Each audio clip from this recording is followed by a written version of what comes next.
Welcome back, people. A new semester, a new Monday, a new discussion, and a new episode of Mads podcast. We hope you guys had a blast during holidays and are safe and happy during these lockdown times. Okay, so let's get on with today's topic. What's on the menu, Chris? So let me tell you first how I got this idea in mind. I was having Christmas dinner with my family when suddenly my cousin started telling us how big companies aren't transparent with the use of our information and deliberately misuse it.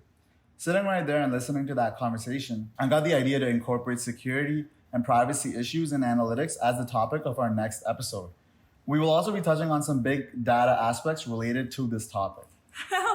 Wait. What do you mean they aren't transparent? Isn't consent kind of required to use our personal information? So, how can they? Well, keeping human rights in mind, it is necessary to have consent before using anyone's personal info. And that is why today we will be unfolding this big truth of the big analytics world and shower light on how these companies do this and also how to keep your data safe. First of all, let's talk about how data analytics work. Does anyone know? Okay, so let me take it from here. First, analysts get different types of data in quantitative or qualitative form. And then they use models or techniques to analyze the patterns or trends within those data sets for understanding targets' needs and making those predictions. The more practical example would be photo gallery in our cell phones, like how our photos are categorized into several albums based on the particular locations, a certain time period, or special figures in the photos.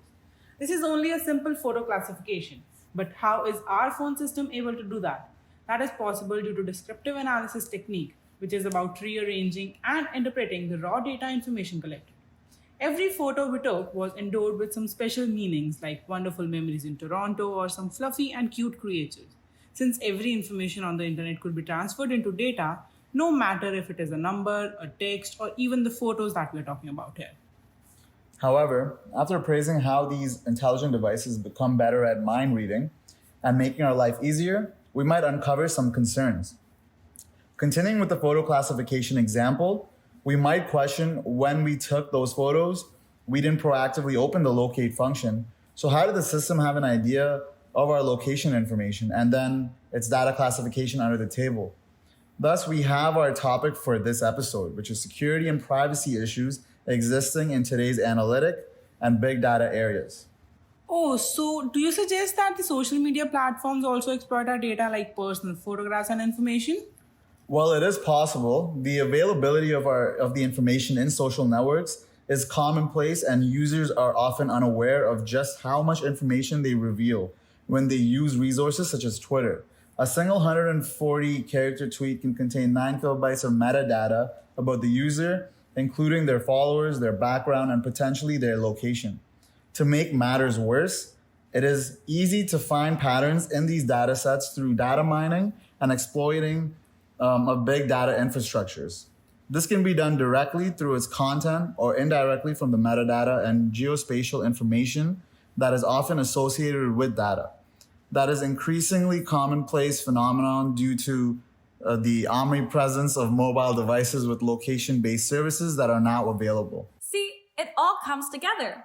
As you said it, I recalled reading an article stating huge data analytics scandals of Facebook and Cambridge back in 2018. Senior executives at Cambridge Analytica, including its CEO Alexander Nick, were caught on camera, suggesting the firm could use sex workers, bribes, and misinformation in order to try and help political candidates win votes around the world. The reports also sought to outline how the data of millions of Facebook profiles ended up being given to Cambridge Analytica. I can't believe it. How did Facebook manage to gather data of millions of people altogether? Well, they developed a psychological test and paid Facebook users to take this test, thus mining 50 million profiles for data.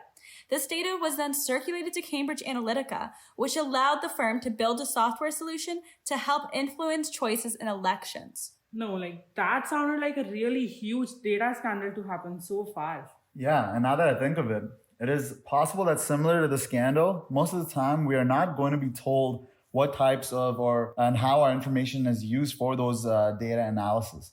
Analysts could directly analyze the comments or pictures posted on the internet and evaluate posters' emotions and attitudes. In this way, we may feel insecure to share our life on the internet. since we have no idea whether our posted selfie, our locations, and other personal information is being used by data extractors behind our phone screens. Once all of this private data information is exposed to the public, our daily life might be pulled into a huge chaos and unsafe situation. See, some people might perceive that disclosing personal data could actually benefit them by increasing their access to personalized, potentially enhanced services that otherwise they would be costly to obtain.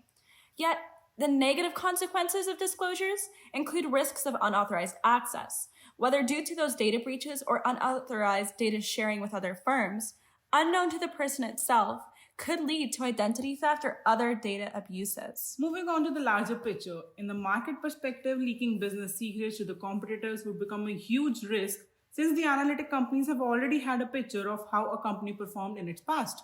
But I believe that this problem could be avoided by setting up boundaries for companies. Authorization of using the personal information and data posted on the public online community to do their business analysis or other business aims, such as applications like text analysis. You guys know that the General Data Protection Regulation, also known as the GDPR, is a legal framework being used to set up and provide guidelines for the collection and processing of personal information from individuals who live in the European Union. The GDPR now requires firms to provide consumers with transparent explanations about the data they collect and how they use them, as well as grant consumers some control over the disclosure.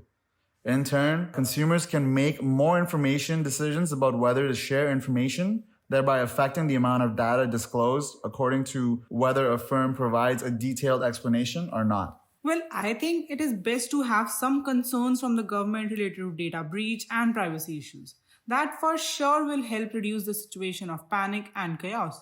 Making it a criminal offense has been one of the most effective steps taken by the government in the case of data privacy issues. On another note, I really think we should talk about big data analytics. What do you guys think? Sure.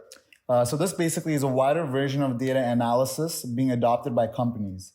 These new methods of applying analytics certainly can bring innovative improvements for businesses. For example, retail businesses are successfully using big data analytics to predict the hot items each season and to predict geographic areas where demand will be the greatest. Let's look at it this way. Consider data analytics like a book where you can find a solution to your problems. On the other hand, big data can be considered as a big library where all the answers to all the questions are there, but it is difficult to find the answers to your questions.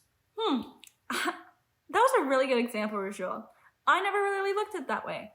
I have also heard that the power of big data analytics is so great that in addition to all the positive business possibilities, there are just as many new privacy concerns being created. With so much data and with powerful analytics, it can become impossible to completely remove the ability to identify an individual if there are no rules established for the use of anonymized data files. Also, if data masking is not used appropriately, big data analysis could easily reveal the actual individuals whose data has been masked. Organizations must establish effective policies, procedures, and processes for using data masking to ensure privacy is preserved. Since big data analytics is so new, most organizations don't realize there are risks, so they use data masking in ways that could breach privacy.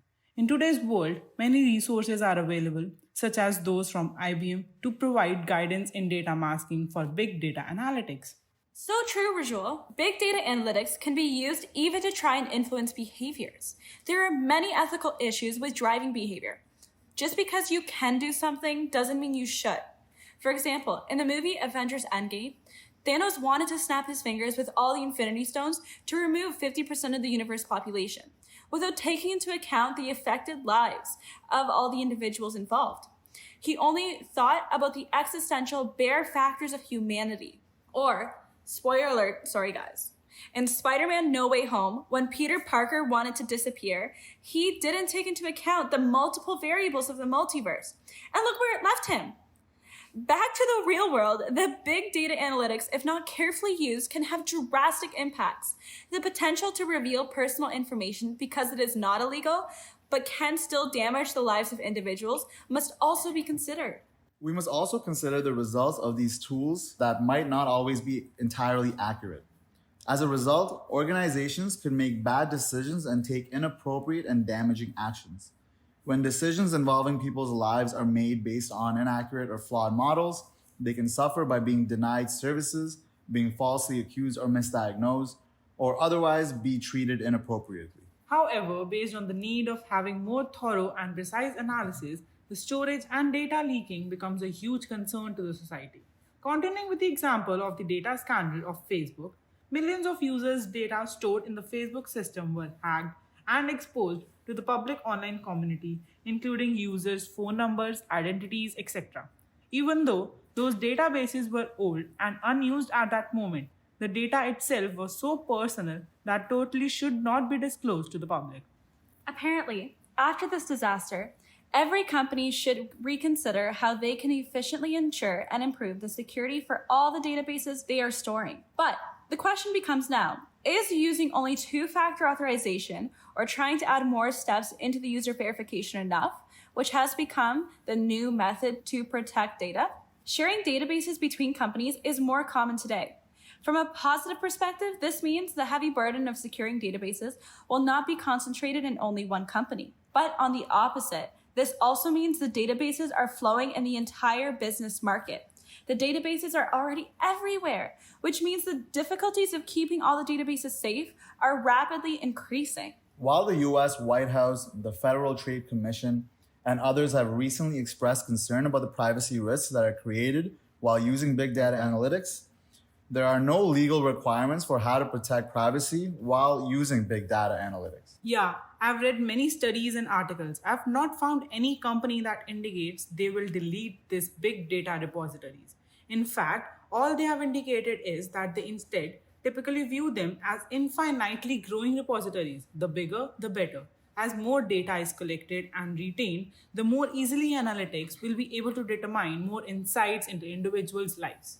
Size doesn't always matter, but I guess in this case it does. All of this is so momentous and in eager need of remedy. We thought that this was a big topic and also an important one to make all of you aware of. So, we hope that these last 15 minutes might help you avoid some data breaches further in the future. And towards the end of our discussion today, I believe that all of us are more aware of the true world of data. It was our honor to talk on such a wide and important topic. I would also like to thank you guys and our research team for making it possible for this hot topic to be discussed. I would surely think twice before accepting cookies of different websites popping up on my browser. Also, as your TD campus ambassador, I encourage you to start looking into data analytics internship opportunities, which are currently posted, and deadlines are closing at the end of this week. Feel free to reach out to me with any questions. If you want to know more about data privacy issues, the 10 references for this podcast are currently posted in the description box. Follow us on Instagram and subscribe to our YouTube channel and our Spotify for more updates. Goodbye, everyone, and good luck with all of your exams and assignments. Welcome back, people. A new semester, a new Monday, a new discussion, and a new episode of Mads Podcast. We hope you guys had a blast during holidays and are safe and happy during these lockdown times. Okay, so let's get on with today's topic. What's on the menu, Chris? So let me tell you first how I got this idea in mind. I was having Christmas